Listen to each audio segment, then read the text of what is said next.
Good morning, everyone. I'm assuming everyone can hear me. Why don't you go ahead and find the chat button and go ahead and tell me good morning. I would have said good morning to all of you, but as I was talking with here before we started, I already started spelling stuff wrong, and it only went to the organizer. So luckily, you all didn't see me misspell good morning because I can't even spell today. So we're going to wait a minute for everyone to load on in. I see people are still coming into the room. Would love to hear from you. Both chat and questions are open, I believe. I'm holding out to see if someone chats so I can see if I see it or not, because I would love to have some interaction as we go through the next 45 or 50 minutes and have a robust conversation about how we're all doing in our emotional well-being.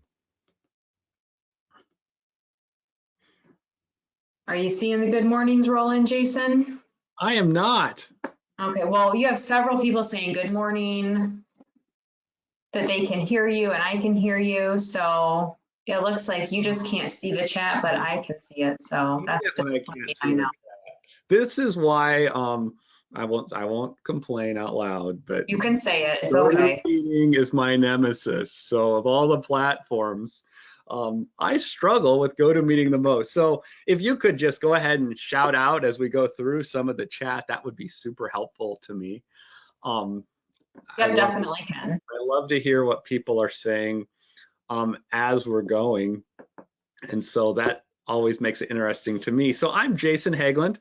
I have been traveling around and talking about emotional well-being and disaster response for quite a while. I've actually spent part of my career doing disaster response work for FEMA and have spent some time talking about how we're all doing, our emotional well-being since well before even the pandemic. And as we think about the last over 2 years now, let's just think about all that we've experienced, you know, from the pandemic, from our own personal feelings, you know, what's happened, kind of this emotional overwhelm. And so when we think about those feelings that we've all experienced, I think about the exhaustion, the overload, the grief that we've experienced, and then I think about all of the events, right? And so I don't know who here has been impacted by the duratio, not one, but two. I didn't even know what a duratio was. And then recently I learned a new word. If you're in the northern, Minnesota, South Dakota, northern Iowa area, a haboob. Has anyone heard of this dust storm that blows through as part of a duratio? So we've had all these events. You know, my background's farming. I'll talk a little bit about, you know, what's going on right now in the farming community. But we think about what's happened with the bird flu and the outbreaks that have occurred. You know, how many of you have dealt with the supply chain stressors?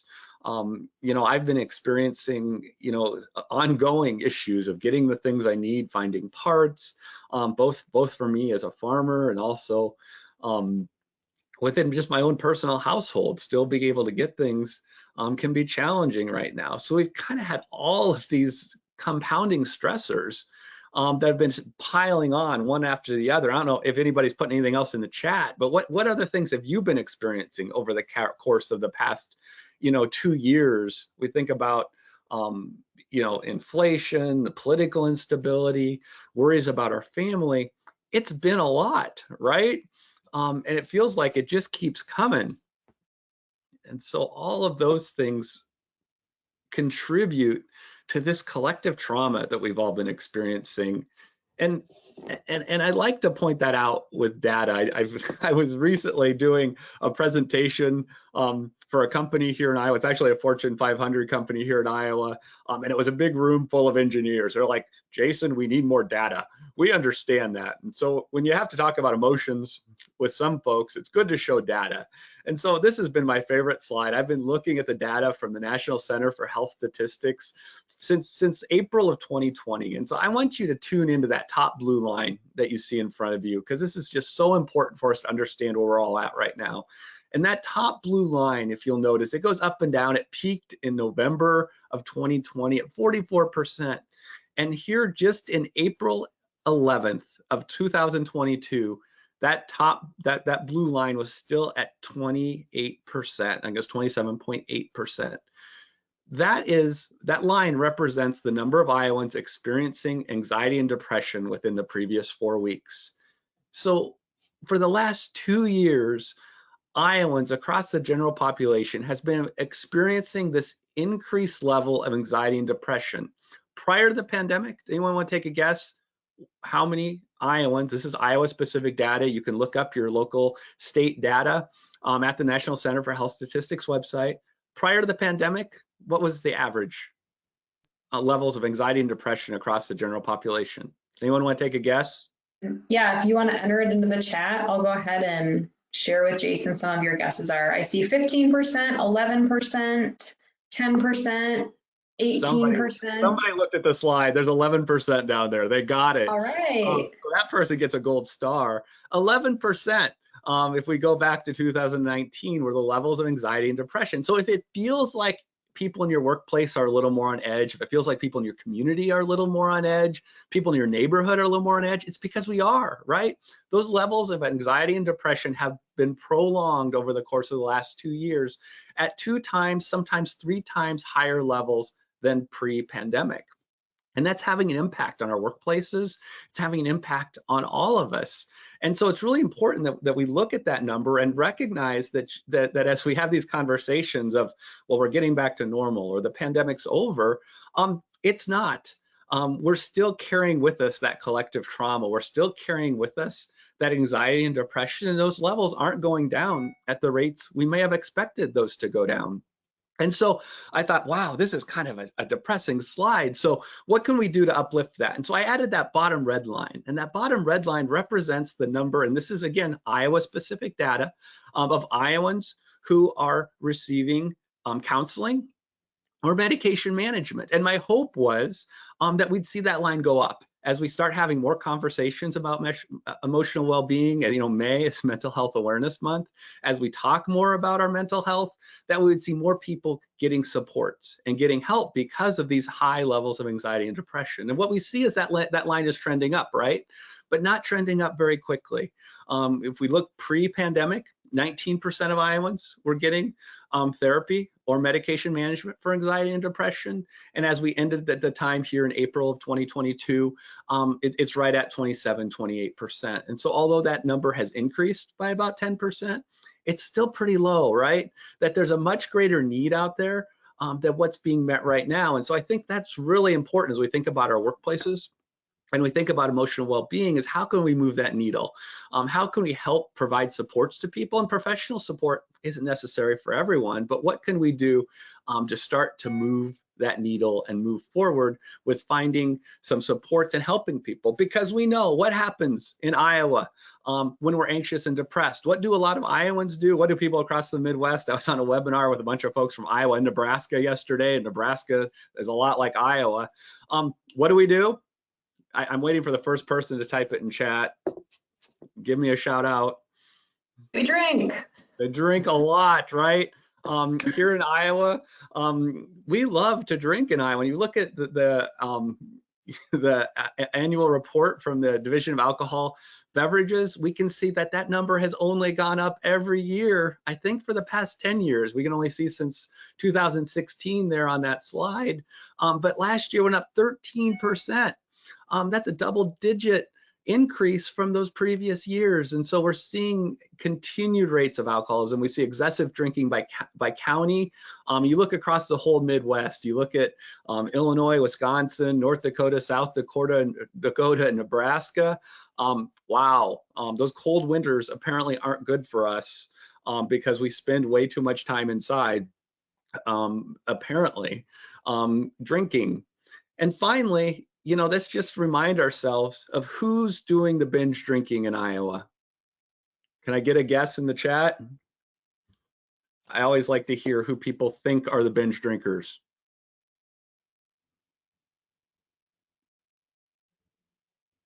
All right, here we go. We got some guesses rolling in. Men, middle-aged people, middle-class people, farmers. Farmers? What? Stay-at-home moms, Yes. Oh, this is a really smart parent, group. white Yeah. people. Go ahead, keep telling me.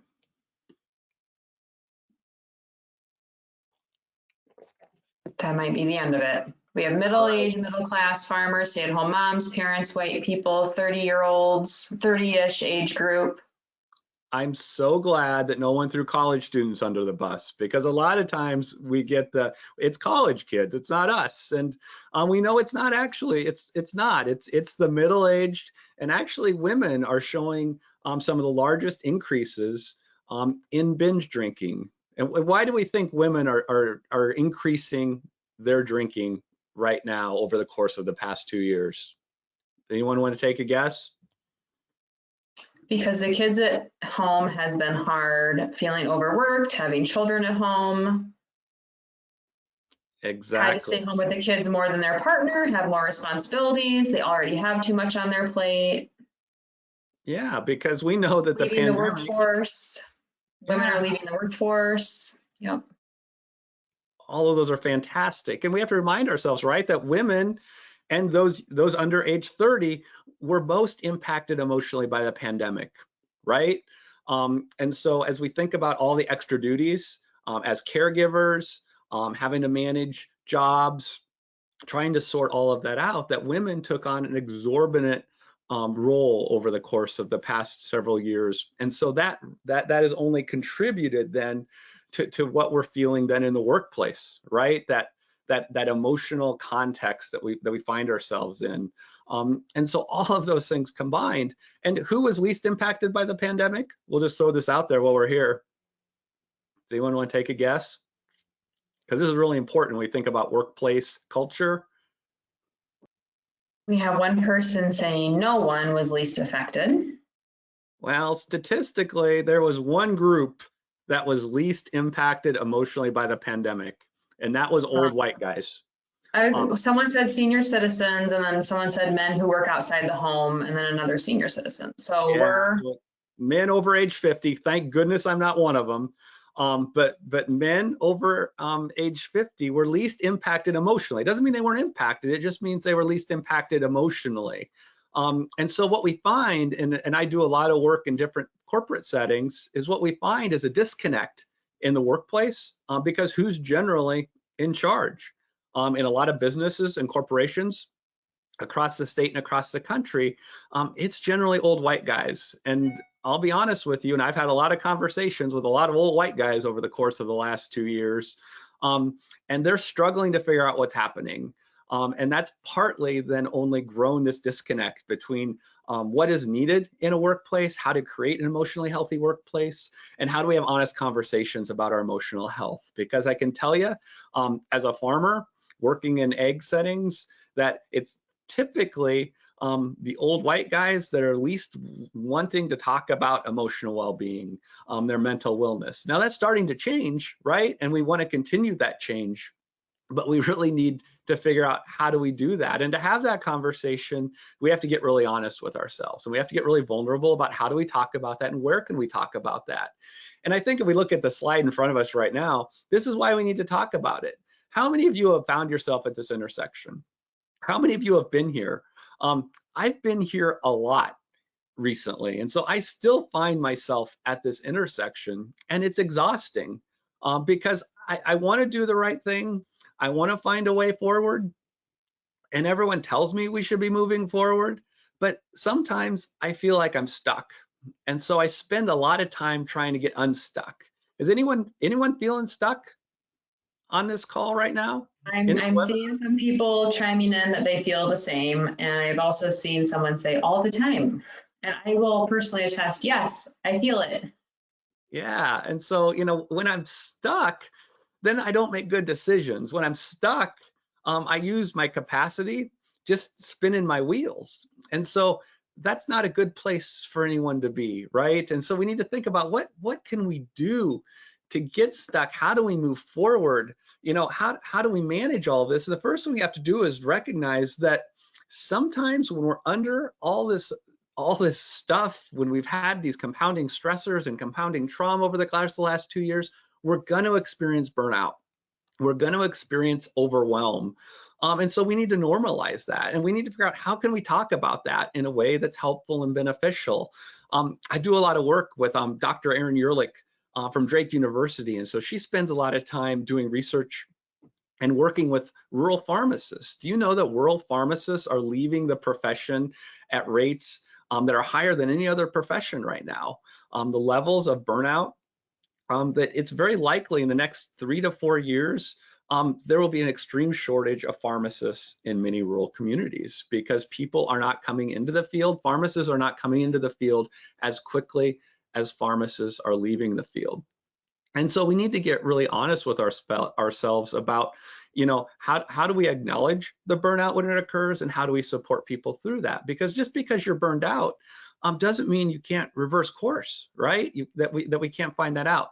How many people on the call have been burned out at some point in their career? And maybe you didn't know it was burnout because we didn't used to talk about burnout. I remember 5 or 6 years ago, I was burned out, but I didn't even know the term burnout existed. We really didn't talk about burnout for until about the last 10 years. There started to be more research on burnout. Has anyone experienced burnout or experienced that exhaustion where you're just going through the motions at work, that you're not really Yeah, invested anymore? I'm seeing a lot of people chiming in, yes. And one person said, burnout is my new normal.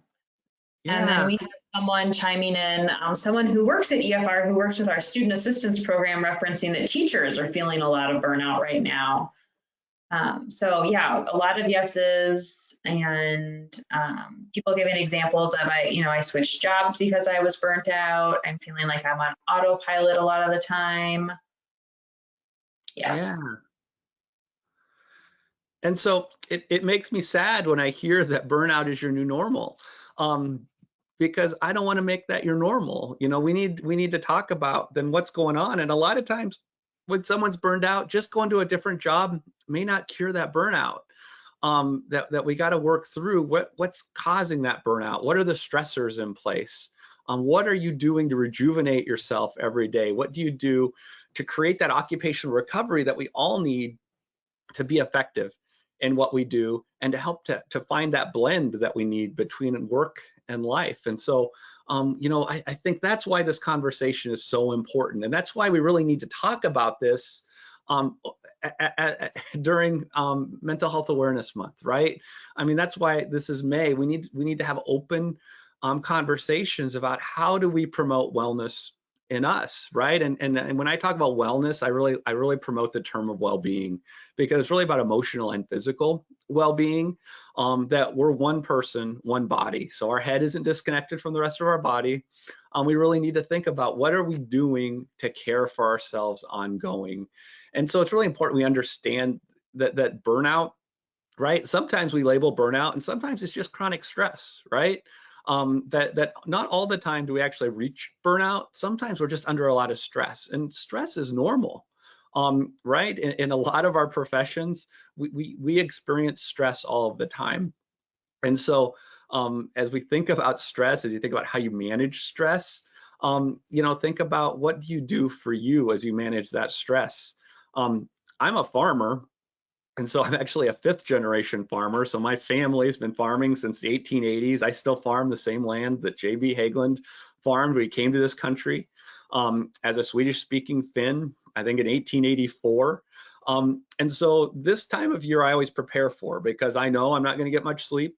I know every spring and every fall things get a little testy, right? And so I have to have conversations with my wife and my family, like, I'm not going to be around much. We got to get the crop in.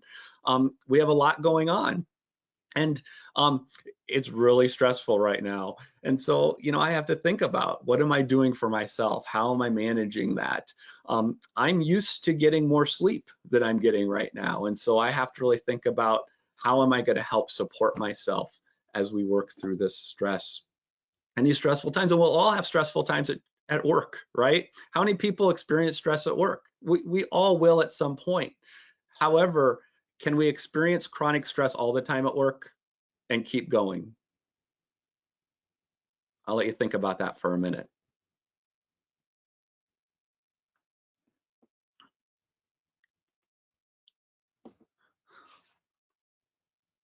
We have people chiming in not for very long, wouldn't want to be in that position, and no.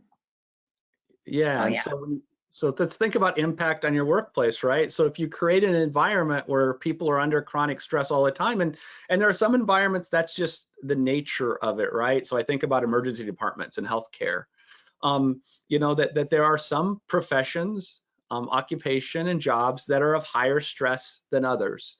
And so that's just the nature of work, right? And so we need to make sure we're matching people who have those skill sets available to them, who can engage in occupational recovery, who can come back and manage that. Because sometimes those high stress positions aren't for everyone.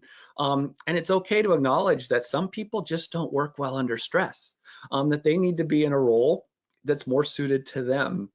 And so think about your workplace, you know, and think about how do you tailor positions to folks that meet their needs? How do you better assess and determine what works for different people? Because I think that plays a lot of implications into this, especially in how all of those stressors that happen at home, people's personally, and how that stuff comes to work with them. And so what can you do at your workplace, right? And so this is a great time to have a conversation of how do you build that flexibility? How do you increase self-awareness? How do you promote occupational recovery? And how do you know your sphere of influence? And so there's so many things I think about, you know, when I look at this list on this slide. And so what do you do in your workplace to open up and have a conversation about emotional well-being? What are you engaging in right now? I'd love to hear in the chat of what are you doing to do these things to help your employees, to help your workforce, to help your team, to have the conversation and to start to notice if they're not functioning optimally, because we want all of our employees, we want our coworkers to be optimally functioning. And so, you know, let me just share with you what one company started to do. So at the I did a webinar like this about 6 months ago to a large company here in central Iowa. They're actually a Fortune 500 company. And so I did an outreach presentation. I did a 60-minute presentation like this where I'm like, well, what do you guys do to talk about emotional well-being? How are you taking care of each other? They're like, we've been in remote. We got some people coming back. People are really exhausted emotionally. I just feel like things are kind of out of control. And so we started the conversation, right? And so part of, you know, what's hard in some workplaces is to start the conversation around emotional well-being and mental health. And after that first 1 hour seminar, webinar similar to this, one of the HR assistants came to me and said, you know, I went and talked to the HR director and she said we should continue the conversation. So would you come in and do a mental health first aid training with us, with a small group of us, supervisors and some leadership, so that they can feel more comfortable talking about mental health at work? Because prior to this conversation, we never talked about mental health at work. And everyone that was there said it was really helpful. And so we'd like to learn more. How can we talk about it? How can we extend that conversation? And so they asked me to come do a mental health first aid training. And I don't know if you know what mental health first aid is, but mental health first aid is a day-long training by the National Council on well-being, where we come in and we talk about how to talk to someone who's experiencing emotional crisis. How do you talk to a coworker? How do you talk to a neighbor? How do you talk to someone in your community that you may be concerned about? And we go through and we break it down. We make everyone feel comfortable with asking some really tough questions. We talk really frankly about suicide. We talk really frankly about substance use disorders. And it's a really great conversation that we have over the course of one day. And so we did that training. And at the end of that training, unbeknownst to me, several of the VPs of different divisions of that company were there. And afterwards, they came up to me and said, you know, we need to train all of our supervisors in this. This is something that we've really missed over the course of the past couple of years. And I think there's not a better time for us to have this training and have this conversation, because it does all the things we're talking about here. It starts then to normalize talking about emotional well-being in the workplace. It promotes occupational recovery. It promotes self-care, and not just go do more self-care, but says this is what you have to do ongoing, so that when you come to work, you can be the best you can be. And what do you do for you? How do you take care of you? How do you promote the very best in you every day? And that's that term occupational recovery, right? It comes from a sports psychology term. And it's also helping us to manage what we can manage and letting go of those things that we can't. And at the end of the day, if we're all learning the same language, right, stigma-free language, and we're getting training in it, then we're all able to do that in a supportive way, so that we can acknowledge all of the folks in our workplace, many of which may come to work with trauma histories, adverse childhood experiences, and their own stuff. And so if we're using appropriate language that's supportive of all of those individuals, then we're going to be on our way to a culture shift. And that's how we create emotionally safe workplaces. And so it's so exciting to think about May as Mental Health Awareness Month, of what you can do in your workplace and how you can start to influence those around you, how you can influence supervisors, how you can influence leadership to start to move that culture forward. And we see it works, right? And so when we go back to a grassroots effort like Mental Health First Aid, that's been kind of doing that grassroots work of educating folks and moving it forward, it's really exciting to see that happen. So think about in your workplace, what can you do to start promoting emotional well-being, not just during the month of May, but year-round? How do you promote your EAP program, not just during the month of May, but year-round? How do you promote increasing employees' self-awareness and understanding of those, to be supportive of those around them who may be struggling at different times of the year-round? It's not just something we do once a year, when we do benefits enrollment, but how do we talk about emotional well-being and occupational recovery and self-care all of the time, so that it's part of what we do? And part of that is thinking outside of the box and building our flexibility muscle. And I love thinking about, how do we build flexibility? How do we do things when it's not clear cut? And so there's so many examples of we get stuck. We get stuck with just thinking we could do things one way. And so sometimes I talk about when I get in my car, my GPS always comes up. And so I always put my destination these days in my GPS. And what comes up when you put a destination in your GPS? How many choices do you typically get? Somebody give me an answer. How many choices do you get when you put when you enter your address where you're going into your car GPS? 2 or 3, 3 or 4. Typically, 3. you get 3. You get 3. How many of you have an opinion about which one of those routes you're going to take? Generally, when I do this, people are like, I will never take that third route, because who would go that way? And so I challenge you, why not pick the route you normally wouldn't take? So I've been practicing this. So I used to be very opinionated about which route I would take, because I would always only take the shortest route. And I realized, wait a minute, they all get me to the same destination.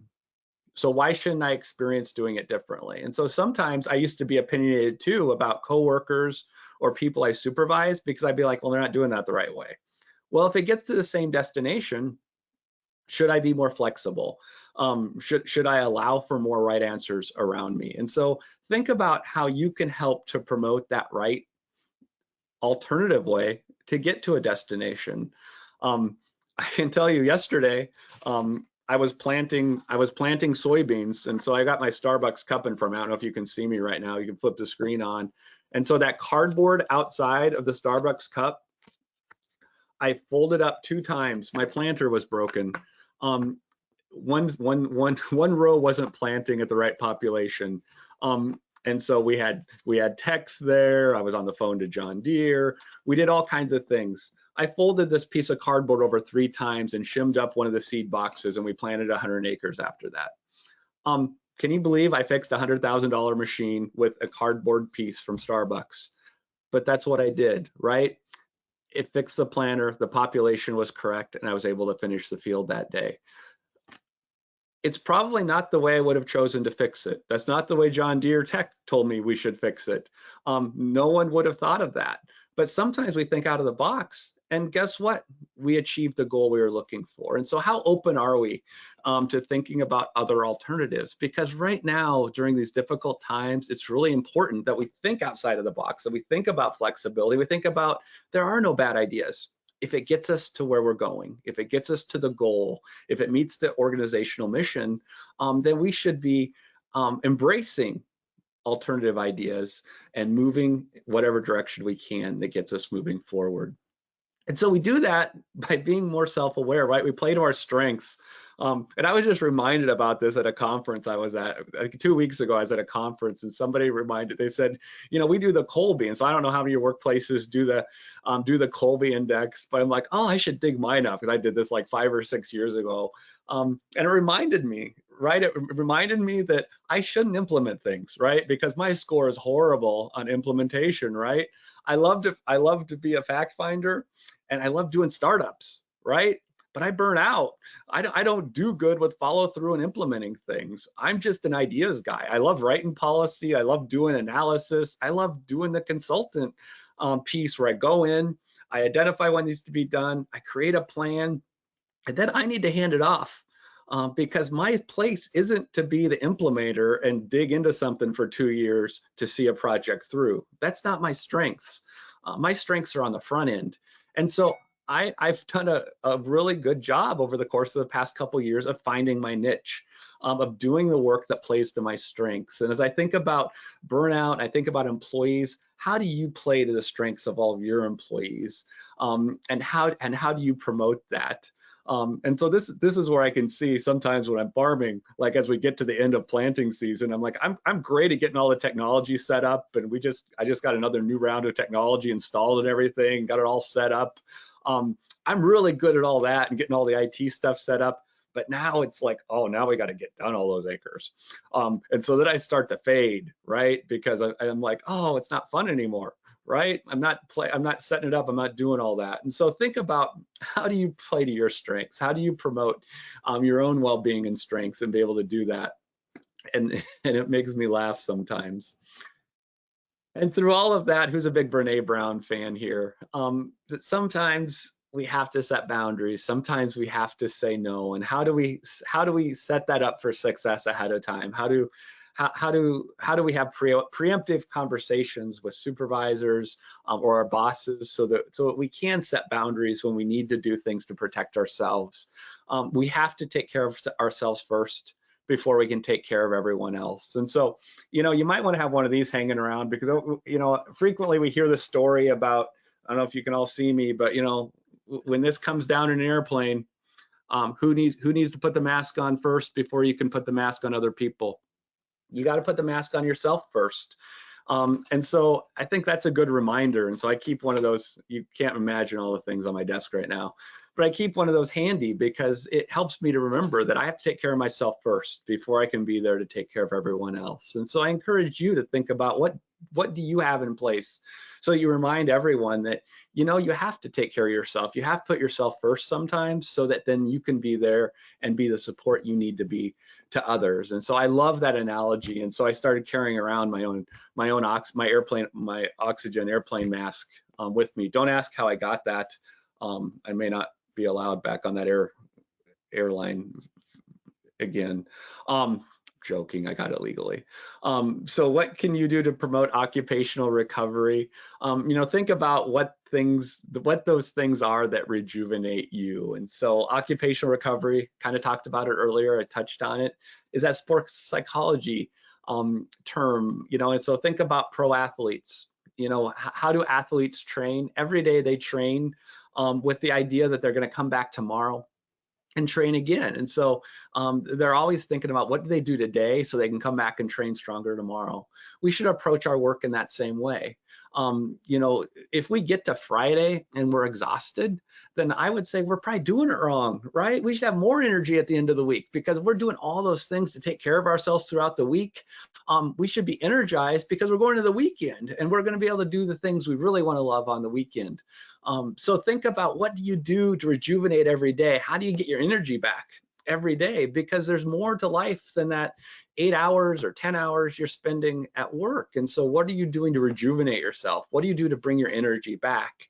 Are you getting the hours of sleep you need at night so that you're fully able to be your very best?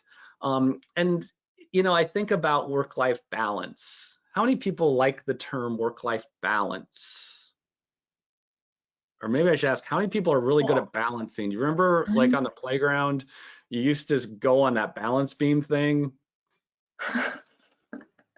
I'm getting some not so much. And I would say work-life balance is hard because you can't ever have a balance.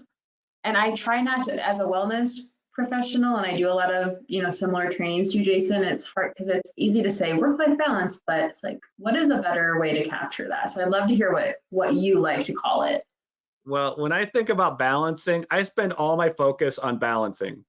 I can't focus on anything else but trying to stay balanced. And so I just don't like the term, because if I'm balancing, I'm not thinking about anything else. And maybe it's just I have really bad balance, and I was certainly never a gymnast. So it just doesn't come natural to me to balance. And so I really love the term work-life blend, because it all blends together, right? We never leave our work at work.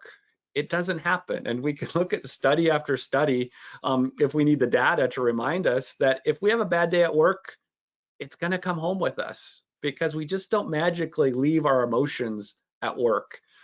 It comes home with us, and it comes out on our families or our neighbors or whoever the first person is to see us after work, when we're like, oh, that was the crappiest day ever.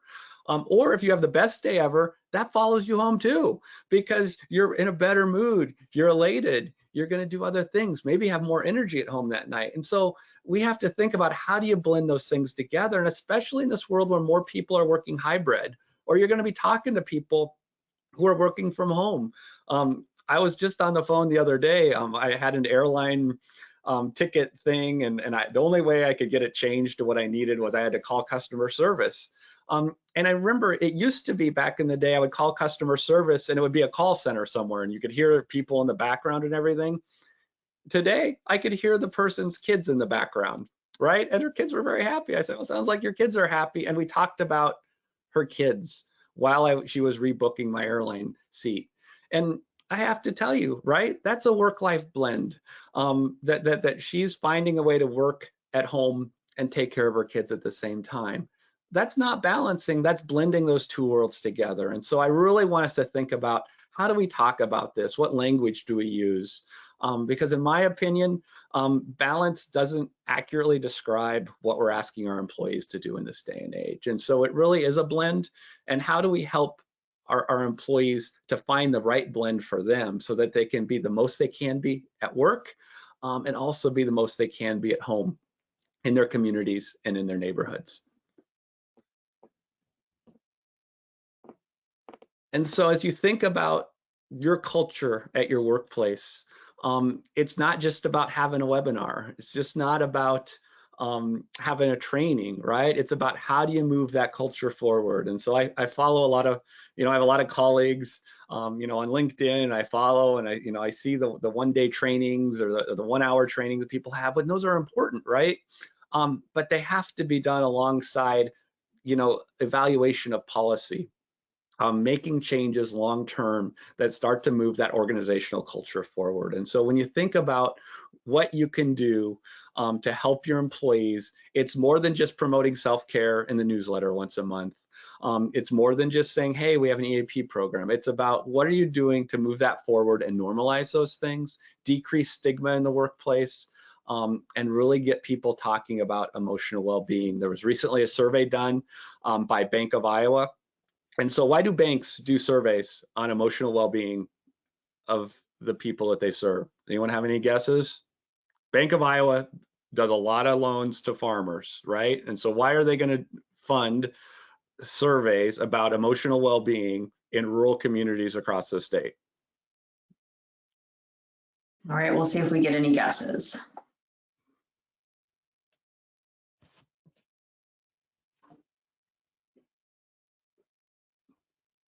To help with business, to get more business. to get a True. gauge on their mental health. Absolutely. They want to know the emotional well-being of the people they're loaning money to, right? They want to know if their loans are going to be repaid. They want to have kind of a litmus test of knowing how are the people doing or loaning our money to. And so in this poll they just did in December of 2021, any idea of what percentage of rural Iowans said that they or a loved one have been impacted by mental health conditions?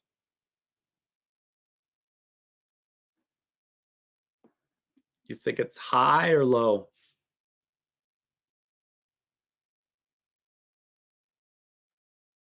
High. I'm getting some. So someone said 20%, a few 80%, 85%, someone just saying high. Those are good guesses. 77% of those respondents said that they or a loved one had been impacted by mental health conditions. I think that would probably be pretty close then to the folks who come to your workplaces, right? Especially if you're in a rural area. So everyone is being impacted by mental health conditions, substance use disorders, if not personally, someone in their immediate family or somewhere in their community. And so it's really important that we think about, how do you support your employees who are navigating that system, who are navigating those things at home? Because as we think about that work-life blend, they're also going to be navigating those issues at work. And so the more that we can find supports and help people move forward. In that same survey, what percentage said they felt confident they would be able to access help or felt like they could access help if they needed to? Think that was high or low?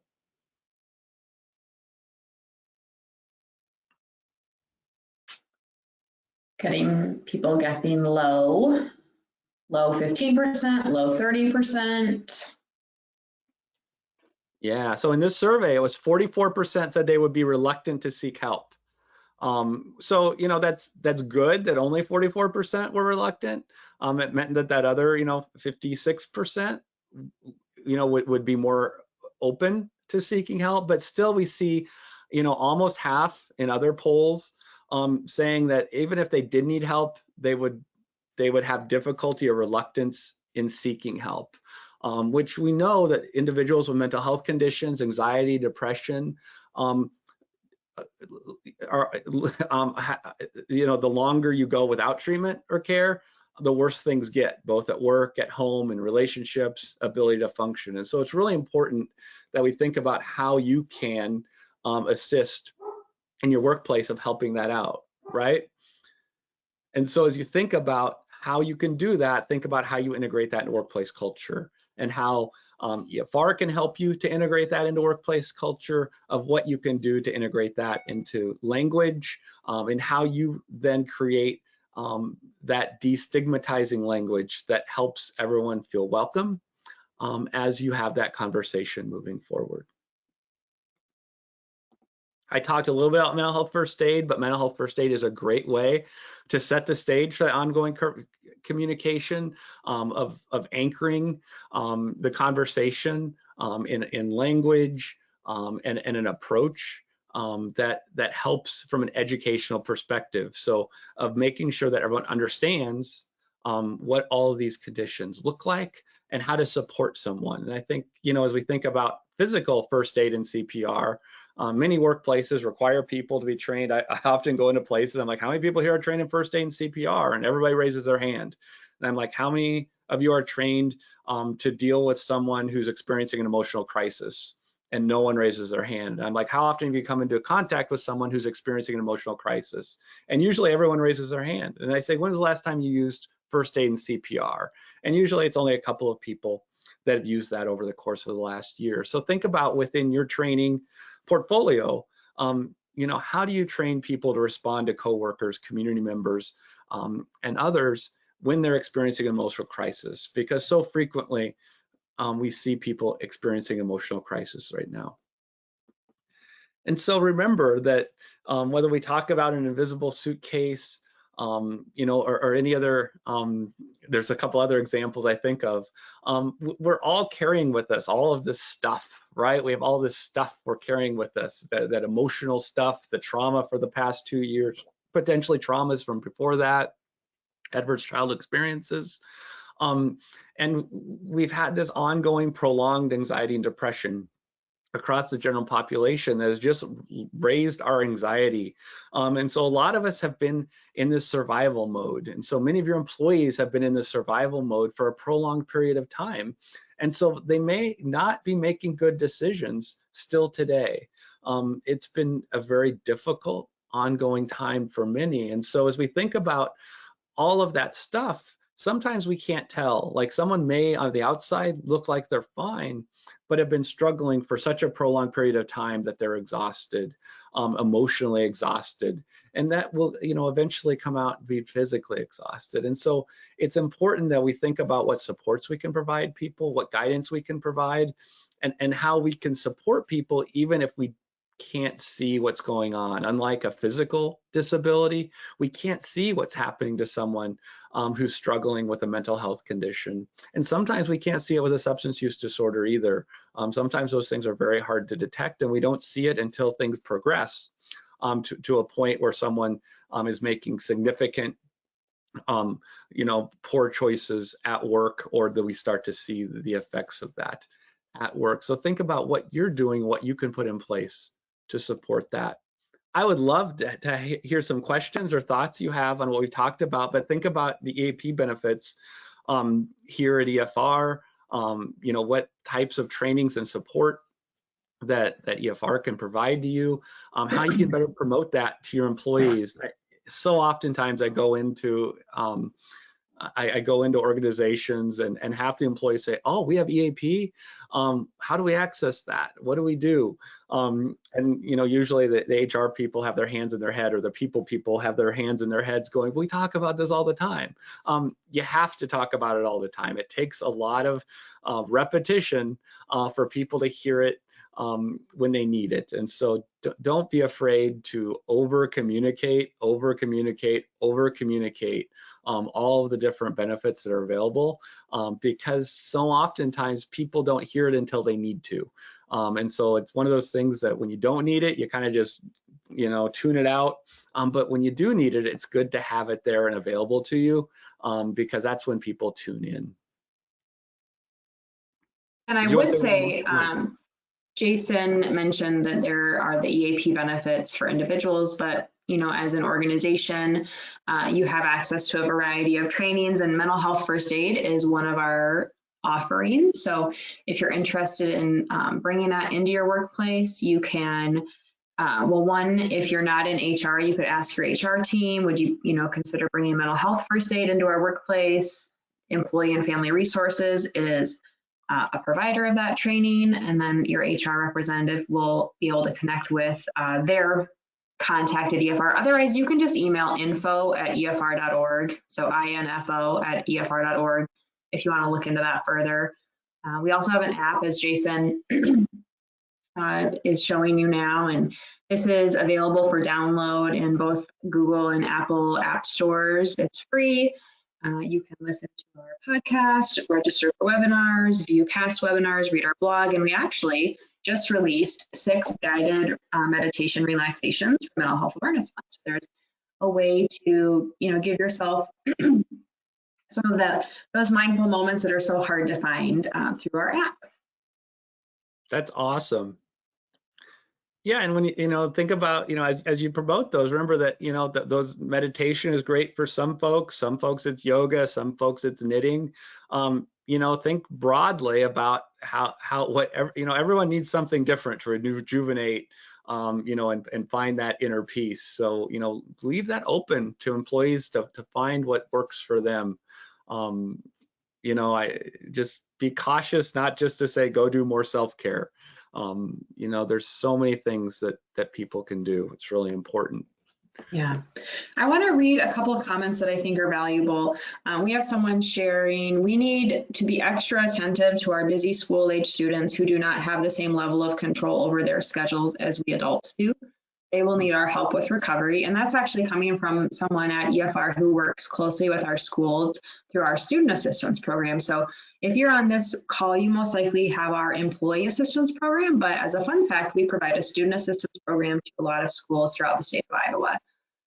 We have another person just thanking you and saying that she really liked the statistics you shared along with the idea of work-life blending. And several people said they really liked that concept of work-life blend. So thank you for sharing that. And then we have someone chiming in. This is especially critical because mental health costs are not always covered or covered well by insurance. EAP offers a link to help immediately and without cost. And so to that person's point, there is a shortage of mental health care providers, especially in rural parts of America. So I would assume a lot of you are from Iowa and maybe rural Iowa. And so the wait time is really long to get in to see a provider. If you're going to go outside of an EAP benefit, say you just kind of look on Psychology Today to find a counselor, it could be 2 months, 3 months to find someone. If you use your EAP benefit, it will not take as long. So, we're going to try to get you in within, maybe 14 business days, which ideally we would get you in sooner, but due to the supply and demand issue with mental health services and counselors, even EAP providers have had a harder time making those appointments, within 5 business days. So point being, your EAP is going to be a faster route to mental health resources than going out on your own. And it is a completely confidential benefit. I think that's one of the barriers or misconceptions is that, well, they say it's confidential, but they're asking me who my employer is. Well, we need to know who you work for so we know if you have our benefit. And, we have to do an intake just like an intake would be done at, the emergency room or a primary care physician or an eye doctor so that we can coordinate your services and connect you with a provider that would be a good fit for you. So it is completely confidential. We're bound by HIPAA, just like any other healthcare provider.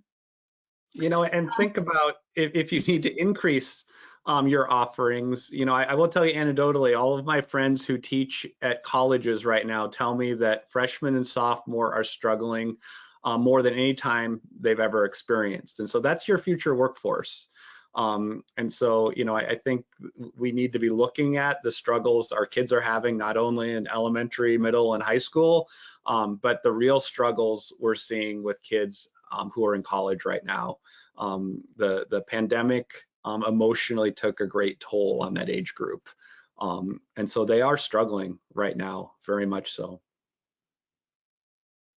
Yeah, so if you're a parent of a college-age student, I think it would be great to familiarize yourself with the resources they have on campus for mental health support and services. And of course, because your child, by the time they're in college, they are an adult, right? So they are not going to be able to have mom or dad call for them. So just a little segue into the EAP, or segue back to the EAP benefit. So the EAP through EFR is for everyone in your household. So you could have a son in college, a son at home, your spouse, partner, all 4 of you would be eligible to use the EAP benefit. For your son in college who might be 19 or 20 years old, he has to call on his own. Now, if he wants you to be on the phone with him, that's fine, but you can't call for him because he is an adult.